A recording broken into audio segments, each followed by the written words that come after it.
भोजन मनुष्य को अशुद्ध नहीं करता, मन के पाप करते हैं। यीशु से सैकड़ों साल पहले जब से यहूदी बाबेल के दासत्व से इजराइल लौटे थे, तब से उनके धार्मिक गुरुओं ने मूसा द्वारा दी हुई व्यवस्था के साथ अपनी बनाई हुई बहुत सी धार्मिक परंपराएं भी जोड़ ली थी। और आगे जाकर फरीसियों और शास्त्रियों ने परमेश्वर के नियमों और अपनी बनाई हुई धार्मिक परंपराओं को समान दर्जा दे दिया था। परमेश्वर के नियमों में कुछ जोड़ने की आवश्यकता नहीं होती, लेकिन इन फरीसियों और शास्त्रियों ने अपने बनाए हुए रीति रिवाजों द्वारा यहूदियों के जीवन पर भारी बोझ लाद दिया था, जिनको उठाना यहूदियों के लिए मुश्किल हो गया था। यीशु के उपदेशों और अद्भुत कार्यों की चर्चा पूरे इजराइल में फैलने लगी थी। यरूशलेम में यहूदियों के धर्म गुरुओं को यीशु के गतिविधियों की पूरी खबर रहती थी। इसीलिए फरीसियों और शास्त्रियों का एक डेलीगेशन अर्थात एक प्रतिनिधि मंडल यहूदियों की परंपराओं को लेकर किसी विषय पर यीशु से पूछताछ करने आया।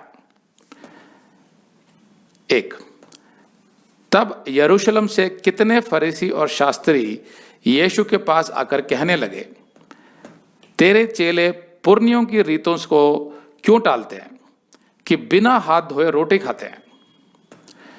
तो यहां पर फरीसी और शास्त्री जो हाथ धोने की बात कर रहे थे, उसका संबंध स्वच्छता, सफाई या स्वास्थ्य से नहीं था, बल्कि उसका संबंध उनके अपने बनाए हुए कट्टर धर्म संस्कार से था, जिसमें खाने से पहले हाथ धोना अनिवार्य था, जिसको वे शुद्ध करना कहते थे, मतलब प्योरीफाई, जैसा मरकुस 7:1-4 में लिखा है।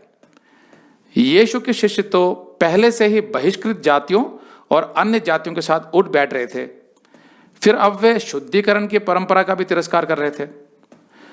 तो चेलों पर आरोप लगाने के पीछे उनका वास्तविक उद्देश्य यह था कि अगर यीशु उनकी धार्मिक परंपरा का तिरस्कार करेगा तो वे उसे विधर्मी घोषित कर देंगे, यानी हेरेटिक। तो ये परंपराएं आई कहां से थी? अगर आज आप किसी यहूदी रब्बी से पूछेंगे तो वे कहेंगे कि ये परंपराएं मूसा की व्यवस्था में तो नहीं लिखी गई थी, लेकिन ये मूसा द्वारा ओरली अर्थात जुबानी तौर पर प्राचीन पुरनियों को बताई गई थी, जो परंपरागत पीढ़ी दर पीढ़ी आगे बढ़ती रही। और फिर आखिरकार एक समय में इन परंपराओं को लिख लिया गया, जिसको वे मिशना कहते हैं। और आगे जाकर धर्म गुरुओं ने मिशना को मूसा की व्यवस्था से भी अधिक महत्व देना शुरू कर दिया। तो होता क्या है कि एक तरफ तो होता है परमेश्वर का वचन, और जब भी मनुष्य किसी भी कारण की वजह से इससे थोड़ा सा भी हटना शुरू होता है, तो जो खालीपन आने लगता है उसके अंदर, क्योंकि परमेश्वर के वचन से जब दूर जाता है मनुष्य, तो उसके हृदय में खालीपन आने लग जाता है।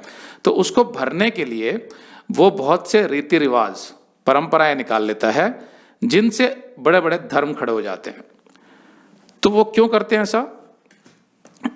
वो ऐसा इसलिए करते हैं कि इन्हीं रीति रिवाजों और परंपराओं के आधार पर वो उस धर्म के अनुयायियों को नियंत्रित कर सकते हैं, बजाय उनके अंदर सच्चे परमेश्वर का ज्ञान डालने के। वो उनके अंदर ये रीति रिवाज और परंपराएं भर देते हैं, तो जिनका वो जो अनुयायी होते हैं वो उसका पालन करते रहते हैं और हमेशा उनके नियंत्रण में रहते हैं। और सभी धर्मों में यह होता है। अगर आप मसीहत की बात करें तो एक झूठी मसीहत जो रोमन कैथोलिक चर्च में दिखाई देती है, उसमें भी ऐसा ही है। अगर आप ये संदेश पूरा देखना चाहते हैं तो आप इसे हमारे वेबसाइट hindiBiblestudy.com पर देख सकते हैं।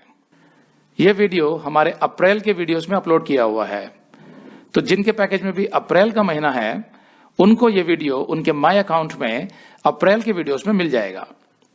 अगर आप हमारे वीडियो फोन पर देख रहे हैं तो अच्छी स्पीड के लिए कृपया गूगल क्रोम या मोजिला फायरफॉक्स ब्राउजर इस्तेमाल करें। तो इनको डाउनलोड करने के लिए आप प्ले स्टोर में जाएं और ऊपर गूगल क्रोम टाइप करें, फिर आप गूगल क्रोम ब्राउजर पर क्लिक करें और उसे इंस्टॉल करें। ये एकदम फ्री है।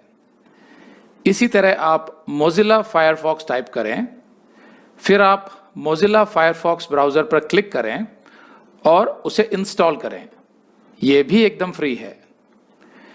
इसके बाद आप गूगल क्रोम ब्राउजर को क्लिक करके उसे खोलें और उसमें hindiBiblestudy.com टाइप करें, मतलब पूरा hindiBiblestudy.com एक साथ बिना किसी गैप के, तब हमारा वेबसाइट गूगल क्रोम में खुल जाएगा और आपके वीडियोस अच्छे से चलेंगे।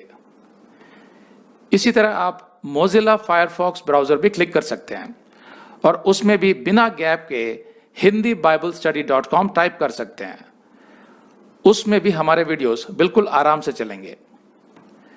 इसके अलावा अगर आप चाहें तो बेहतर स्पीड के लिए आप वीडियो के नीचे बने प्ले बार पर सेटिंग्स का चिन्ह दबाकर 240p 240p सेलेक्ट कर सकते हैं, जिससे आपका बहुत ही कम डेटा खर्च होगा। 240 सेलेक्ट करने के बाद आप वीडियो के बाहर कहीं भी क्लिक कर दीजिए, फिर वीडियो को पीछे ले जाकर शुरू से देखिए।